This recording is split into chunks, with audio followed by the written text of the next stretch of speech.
வழிநடத்துதல்கள். என் தேவன் எப்பொழுதும் நம்மோடு கூட இருந்து நம்மை நடத்துகிற நல்ல கர்த்தராய் இருக்கிறார்.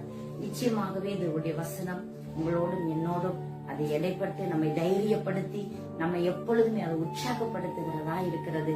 நீங்க எந்த சூழ்நிலையில் இருந்தாலும் உங்களுக்கு தைரியம் கொடுக்கிறதும் உங்களை தளர விடாமல் எப்பொழுதும் தற்காப்பதும் தேவனுடைய வசனம் தான். அன்பானவர்களே, இந்த நாளிலும் தேவன் உங்களோடு கூட நிச்சயமாய் பேசுவார், உங்களை தைரியப்படுத்துவார், உங்களை பலப்படுத்துவார், உங்களோடு இருந்தவர் நடத்துவார். நாளும் தேவனுடைய வசனத்தை நாங்கள் கேட்போமா? நாங்கள் யோபுவின் புஸ்தகம் 19வது அதிகாரம் 20வது 25வது வசனம் சொல்கிறது, என் மீட்பர் உயிரோடு இருக்கிறார் என்றும் அவர் கடைசி நாளிலே பூமியின் மேல் நிற்பார் என்றும் நான் அறிந்திருக்கிறேன். என் மீட்பர் உயிரோடு இருக்கிறார். என்னையும் உங்களையும் படைத்து என்னையும் உங்களையும் எப்பொழுதும் நடத்தி கொண்டிருக்கிற நல்ல தெய்வம் நம்மோடு கூட இருக்கிறவர் மட்டுமல்ல, அவர் ஜீவிக்கிறவராய் இருக்கிறார். இன்றைக்கு உலகத்தின் குடிகள் அவரை ஒரு மரித்த தெய்வமாய் பார்க்கலாம். இன்றைக்கும் அவரை கல்லறையின் இடத்தில் தேடிக்கொண்டிருக்கலாம். ஒருவேளை அங்கே தேவனுடைய பிறந்த இடத்தை நோக்கி பார்த்து கொண்டிருக்கலாம். அங்கே எல்லாவற்றிலும் தேடினாலும் அவரை காண முடியாது. ஏனென்றால் அவர் மரித்து உயிர்த்தெழுந்து இன்றைக்கும் நம்மோடு கூட இருக்கிறார். பக்தன் யோபு எந்த சூழ்நிலையில் இந்த வசனத்தை பேசுகிறார் பாருங்களேன்.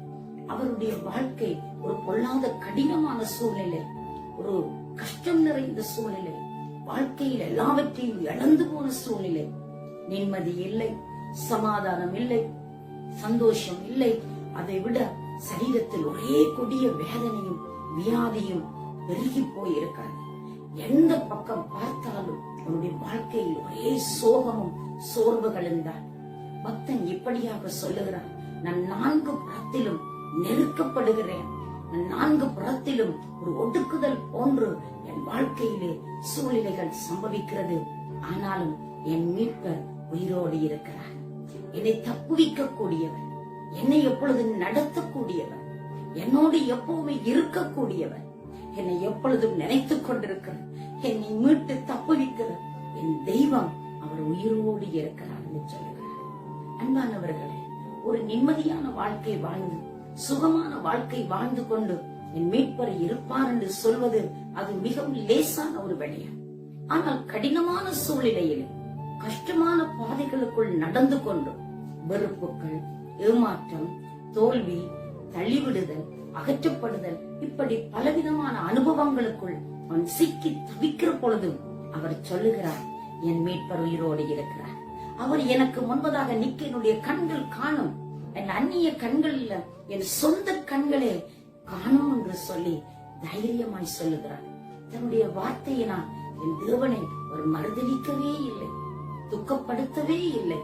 எப்பொழுதும் தைரியமாய் தன் விசுவாசத்தை அறிக்கை பண்ணுவதிலே அவர் சோர்ந்து போகல. ஆனால் அந்த சூழ்நிலைகள் எல்லாமே அவரை சோர்வுக்குள்ளாக்கும், அவரை வேதனைக்குள்ளாக்கும், அவரை தடுமாறு பண்ணும். அடுத்த அடி நகர முடியாத அளவிற்கு பயங்கரமான தடைகளை கொடுத்தது. ஆனால் அவர் சொன்னார், எது வந்தாலும் என்ன நேர்ந்தாலும் என் தேவன், என் மீட்பர் உயிரோடு இருக்கிறார். என்னை அவர் நடத்துவார்.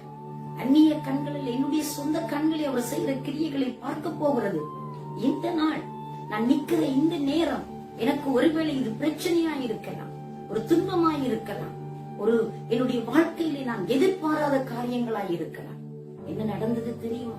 யோபுடைய வாழ்க்கையிலே சகல ஆஸ்திகளும் இருந்தது, சகல சுகங்களும் இருந்தது.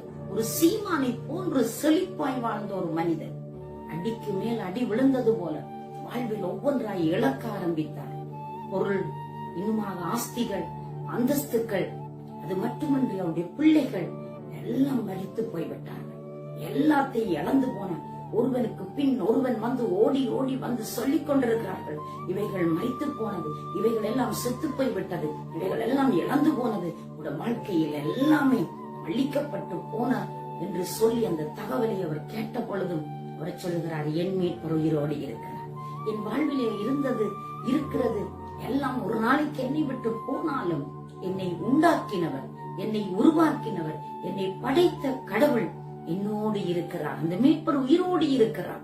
அவர் வருவார். ஒரு சந்தர்ப்பத்தில் நான் அவரை காண்பேன்.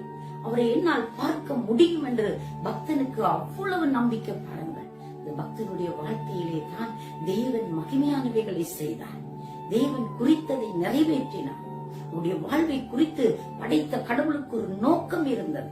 உடைய வாழ்வை குறித்து அவருடைய குறித்து ஒரு திட்டம் இருந்தது தெய்வத்துக்கு. அந்த திட்டம் நிறைவேறும் என்பதை யோபு ஒருபொழுதும் சந்தேகிக்கவில்லை. யோபு தன்னுடைய வாழ்க்கையிலே முகம் கொடுத்த பிரச்சனைகள் நடுவிலே தன்னுடைய நன்மைகள் எதுவும் கிடைக்காமல் போகும் என்று அவர் எண்ணவில்லை. அவருக்கு தெரியும், எது இருந்ததோ இருக்கலையோ, எது எனக்கு கை கூடினதோ கூடாமல் போனதோ, ஆனால் தேவன் என்னோடு இருக்கிறாரே, எவைகள் எப்படியாகிலும் இருக்கட்டும், எவைகள் எப்படியாகிலும் போகட்டும், என் ஆண்டவர் என்னோடு இருக்கிறார், என் மீட்பர் என்னோடு இருக்கிறார், அவரை நான் காண்பேன் என்கிற அந்த தைரியம் அவருடைய வாழ்க்கையிலே இரட்டிப்பான நன்மையை கொண்டு வந்தது, இரட்டிப்பான இன்பத்தை கொண்டு வந்தது, இரட்டிப்பான சுகத்தை கொண்டு வந்தது, ஒரு பலத்தை கொண்டு வந்தது. அவருக்கு ஆயுசை கூட தேவன் அவனமாய் ஆசீர்வதித்து கொடுத்தார்.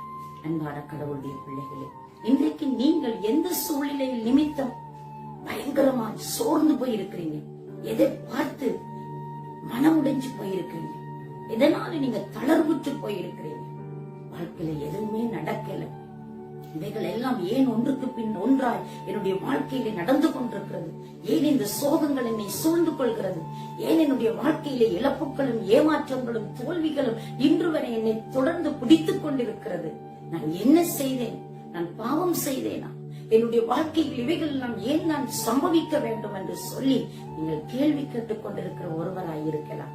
அன்பான தேவனுடைய பிள்ளையே, நீ ஒரு பாவம் செய்ததினால் இவைகள் நடக்கவில்லை. தேவன் உண்மையிலே ஒரு நம்பிக்கை வைத்திருக்கிறார். உன்னை குறித்து ஒரு திட்டம் இருக்கிறது. உன்னை குறித்து படைத்த கடவுளுக்கு ஒரு நோக்கம் இருக்கிறது.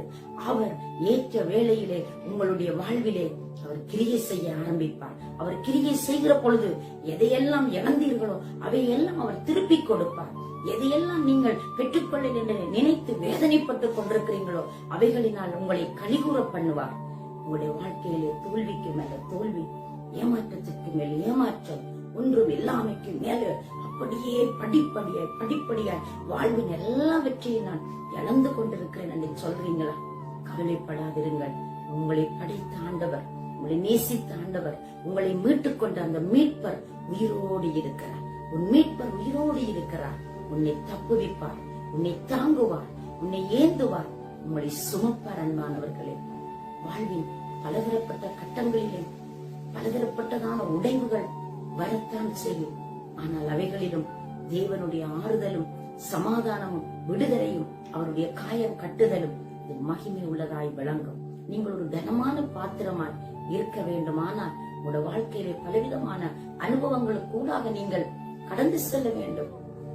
பக்தன் தாவீதை பிடிச்சினார், நான் சோதிக்கப்பட்ட பின் சுத்த பொன்னாக நான் திகழுவேன், நான் சுத்த பொன்னாக நான் விளங்குவேன். ஏன் தெரியுமா? நான் அவ்வளவுத்திற்கு சோதிக்கப்படுகிறது எனக்கு நல்லது. சோதிக்கப்பட்டதினாலே நான் அவருடைய பிரமாணங்களை கற்றுக்கொண்டேன் என்று சொல்லுகிறார். இவைகள் எல்லாம் எப்படி வந்தது தெரியுமா? வாழ்விலே அவர்கள் சந்தித்த அனுபவங்கள், வாழ்விலே சந்தித்த தோல்விகள், வேதனைகள், ஆபத்துக்கள் எல்லாவற்றிலும் தேவனுடைய அணுகுமுறையும் தேவனுடைய அரவணைப்பும் தேவனுடைய தொடுதலையும் பக்தர்கள் தங்களோட வாழ்க்கையிலே அனுபவித்துத்தான் பாடலாய் பாடுகிறார்கள். எனக்கு அன்பான தேவ பிள்ளைகளே, இன்றைக்கு நீங்களும் ஏன் என் வாழ்க்கையில் இவைகள் சம்பவிக்கிறது, ஏன் இதெல்லாம் நடக்கிறது என்று சொல்லி பலதரப்பட்ட கேள்விகளோடு நீங்கள் கேள்வி கேட்டுக்கொண்டு இருக்கலாம். உங்களுடைய வாழ்க்கையில் எல்லாம் நன்மைக்கு எதுவாகவே நடந்தேறும். உங்களை படைத்தவர் பார்த்து கொண்டிருக்கிறார். இன்னும் உயிரோடிதான் இருக்கிறார். உங்கள் பக்கமாய் வருவார். அந்நிய கண்கள் எல்லாம் உங்களுடைய சொந்த கண்களை ஆச்சரியப்படத்தக்க ரீதியில என் தேவன் உங்கள் நடுவில் வந்து எப்பொழுதும் வாசம் பண்ணி உங்களுக்கு அற்புதம் செய்த நல்ல கர்த்தராய் இருக்கிறார். நீங்கள் விசுவாசத்தோடு அவரை நோக்கி பார்க்கிறீர்களா? நான் உங்களுக்காக மன்றாடட்டுமா? எங்களை நேசிக்கிற பரிசுத்தம் நிறைந்த நல்ல ஆண்டவரே, இயேசுவின் நாமத்தில் நான் ஜெபிக்கிறேன். ஆண்டவரே, உடைய பிள்ளைகள் மனம் ஆண்டவரே நொந்து போய், ஆண்டவரே இவைகள் எல்லாம் செயலற்று போய்விட்டதே, இவைகள் எல்லாம் இழந்து போய்விட்டனே, ஆண்டவரே இவைகளை நான் எப்படி பெற்றுக்கொள்ளட்டும் என்று தடுமாறி நிற்கிற அந்த வேலையில ஆண்டவரே நீங்க ஜீவிக்கிறீங்க என்பதை உங்க வாழ்க்கையில காண செய்யுங்க சுவாமி. ஒரு அற்புதம் நடக்கட்டும். ஒரு நாமத்தை மகிமைப்படுத்துவோம். இயேசுவின் நாமத்தில் ஆசீர்வதித்து ஜெபிக்கிறேன் ஜீவனுள்ள நல்ல பிதா.